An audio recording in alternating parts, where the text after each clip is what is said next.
কিরে মা, হ্যাঁ তোকে যে মাংসটা রান্না করবো আমি উপরেছিলাম, মাংসটা রান্না করার জন্য পেঁয়াজ আলু আর লঙ্কা আনতে বললাম যে দিয়েছ তুই মনদার কাছে টাকাটা নিয়ে যে ভুলে গেলাম, যাচ্ছে। যা এখন যা মানে যা জলদি নিয়ে আয়।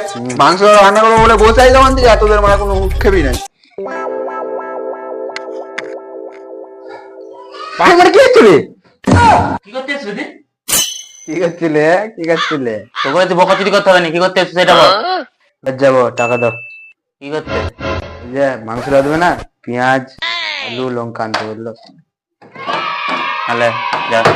হাই মারা 50 টাকা কি হবে? 50 টাকা কত কিছু হবে জানো মারা? 50 টাকা কি হবে মারা? ভালো হবে, তোমার মানে নাড় হয়েছে দিয়ে দিবে।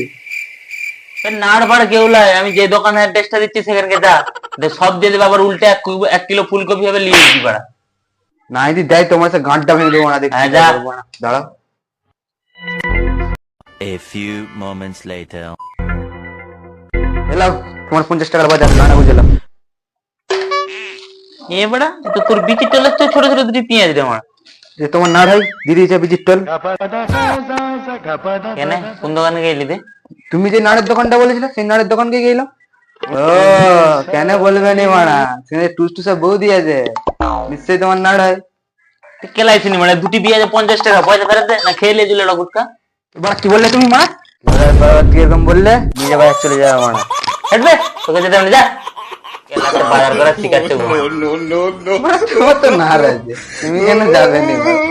যাও যাও মানে মানে কি বলছিস লাড়া তুই? বাজি উঠবে। দাঁড়া তুই, খবর দা।